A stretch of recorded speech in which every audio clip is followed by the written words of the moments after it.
everybody. So today we are going to be talking about Black Lives Matter. I have never been able to understand why people need to put themselves in another person's shoes before entirely sympathizing with them and their situation. So I am Hispanic. I have never ever been discriminated against based off of my skin because I am white passing. I've been discriminated against for being gay, for being androgynous, for being transgender, but never for my skin color. And even then, I just do not understand how people can be like, oh yeah, that's not even a big issue. You're clearly making a big deal out of it. You don't know that because you are not black. You don't know what it's like to step out in society with black skin and just live where you have been hated and discriminated against, tortured. I live in a really small conservative town. The majority of my city voted for Trump. That should say everything. When I was working and my coworkers were discussing the shooting of the cops and all of that, the ones that work in Delhi majority of them are black, older women. Then there's this one white guy who is, one of those guys that they just talk in a disgusting way.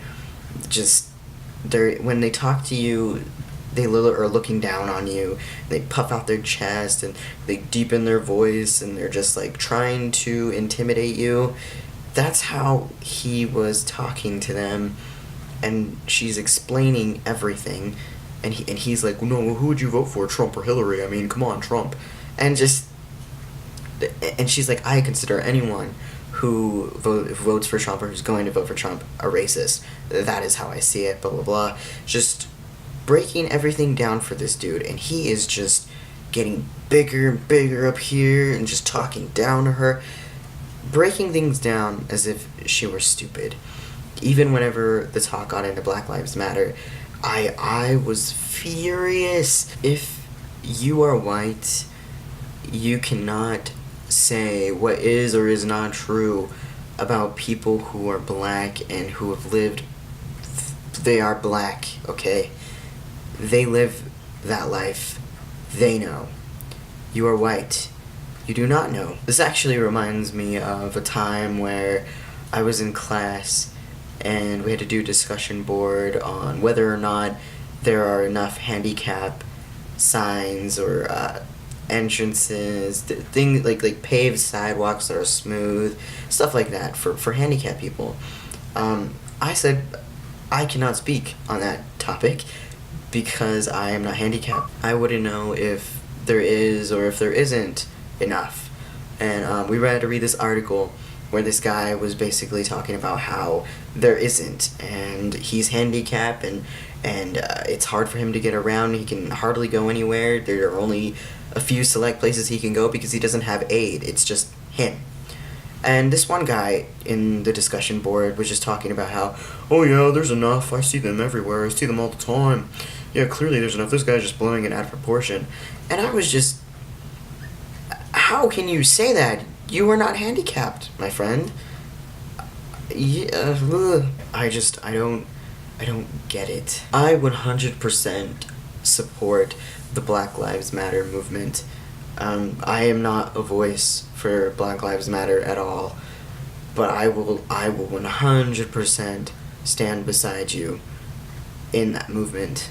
Absolutely. I was on Facebook at the time when the cops were killed, and I took note out of all of the people who were just suddenly speaking up about Black Lives Matter and not in favor of it, just tearing it down, because this is what they were waiting for. A reason to voice their ignorance, their hate, their racism.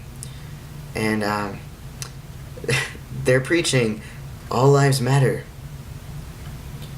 If that were true,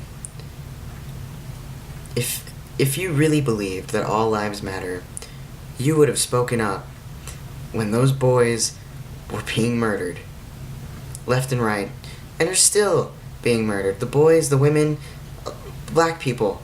You would have spoken up if all lives really fucking mattered. But just because... I'm not saying I condone the shooting or murdering of anybody. I don't. But for them to speak up at this time and start spewing this bullshit about all lives matter and how we're all one race, the human race, this is so stupid, dividing us. Shut up, because you are so fake. I don't know if you guys have heard of this YouTuber. I'm sure you have. His name is Nathan Zed. Great content, like one of my favorite YouTubers ever. And in one of his videos, which I will link in the description, he discusses this so much better. Just great. And yeah, you should go check that out. He also talks about how he embraced his Ethiopian culture, how he inspired a Hispanic guy who was also white passing to embrace his culture. That video that he made also helped me embrace mine. And it's crazy because I used to be embarrassed about my culture.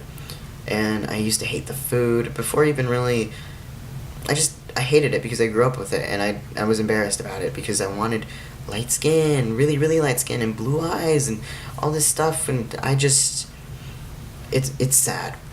But when I watched that video that he did, I felt inspired to actually give my culture a chance, and I am completely in love with it now. It's a little bit off topic, but just, it ties into the whole we are one race, the human race thing. I can't stand that, and I can't stand it because we can be united together and be different. Why is being different such a bad thing? Why is embracing your culture a bad thing? Or, because first of all, we are not all the same, and that's okay. We shouldn't try and fit into this mold. We're all different. That is okay. That is beautiful. And the fact that other people get so uncomfortable about Black Lives Matter and so uncomfortable about all this shit is just so sad. Because the system is broken. And it has been broken since the beginning. And this broken system catered to specific people. And the fact that there are now people with cameras who have evidence of this, who can speak out about it, who have a larger platform, the fact that they want to dismantle that pisses off the people who are being catered to.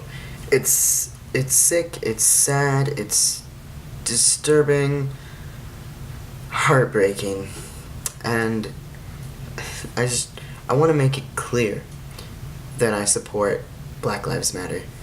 And I also want to make it clear that, like I said before, I'm not a voice for this. I am not trying to be a voice for this. This is just my opinion. And I stand with you. Okay? I wish things were different. And that being said, we have to make that change. And we have to keep pushing for that change. I mean, all I can really say at this point is that I am so sorry. So goddamn sorry for all of this. Because it is so sad.